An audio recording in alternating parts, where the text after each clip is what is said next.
Iinkokheli kwezenkolo, amapolisa e-UDM kunye nabahlali baseNelson Mandela Bay badibene kwiholo iNongoza Jebe eGqeberha ngelokuthandazela uzinzo kwezopolitiko nokuba zehle iziganeko zobundlobongela kulo masipala.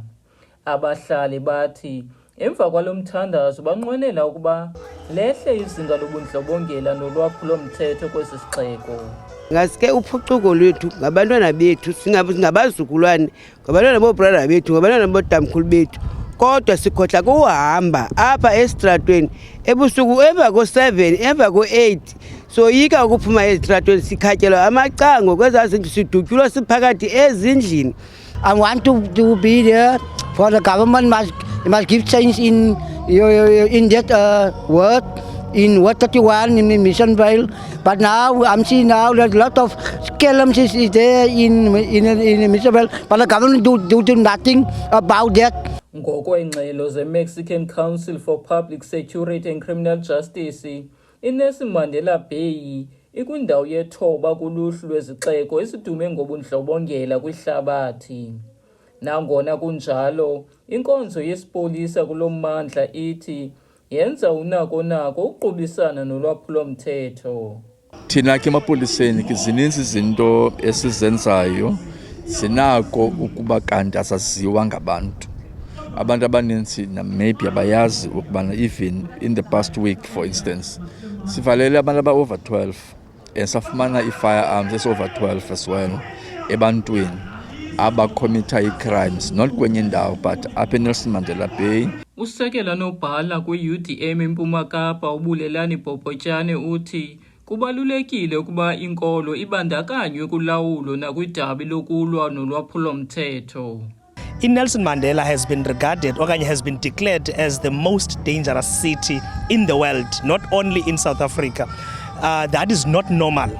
And ke ngokulondo le iyayidinga imithandazo without inviting uThixo abe inxalenye nobomi bethu akukho nto sinoze siyi-achieve. So it's important into yoba ngaba wonke umuntu acknowledge into yoba ngaba siyayidinga uncedo, siyayidinga i-intervention kaThixo ebomini bethu. And ke ngoku i-UDM ayivelanga yayi UDM nje, siqala sibe yi-community before we become i-United Democratic Movement. uSheikh Nceba Salamtu nongunobhala kwi-Spiritual Crime Prevention Committee eNew Brighton ugxininisile ukuba amaqela ezopolitiko kufuneka asebenzisane neenkokheli zenkolo ukuze kube kuzinzo.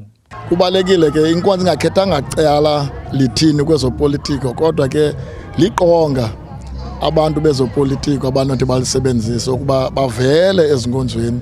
Kuye ke lento ukucinja ukuba umuntu wepolitiki akamfuni uThixo. Inkokheli ye-UDM uBantu Holomisa ucebisa ukuba kuyiwe nakundalashe xa kuliwa ulwaphulo-mthetho yaye kukhangelwe nonobangela.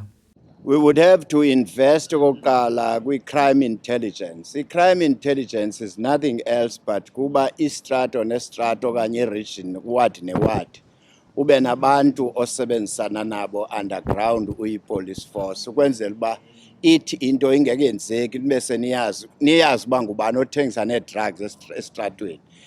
That's how indlela amapolisa kudala is-successful ngayo. So makuphindelwe apho ku-investwe kwi-crime intelligence, and at the same time the system, the state must talk to each other.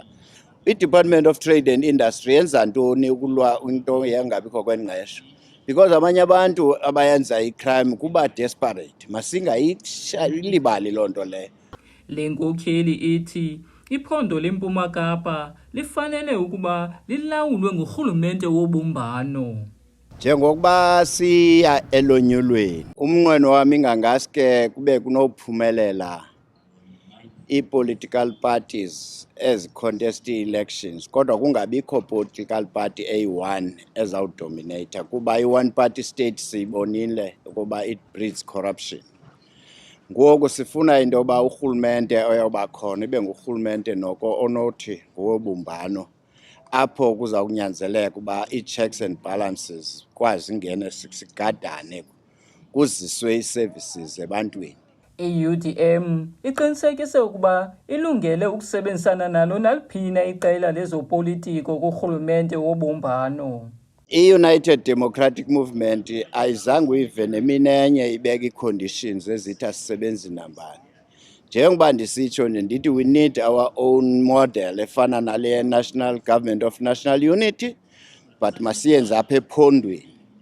Ithetha ukuthi ke loo nto leyo wonke umntu onikwe imandate uba aparticipate emrhulumenteni makaze etafuleni kuboniswana uba i-province le singayakha kanjani, because we have a latent talent and sinabantu abafundileyo apha. Uwolomisa nokwiphulo lokukhankasa uvakalise ukuba ulisabele ikhwelo leenkokheli zemveli nezenkolo lokuba abe ngumgqatso kwisikhundla sokuba yinkulu-baphathiswa yephondo leMpuma Kapa. Kwiindaba ze-MPK TV, ndinguzande Bhokhwana, eNangoza Jebe, eGqeberha.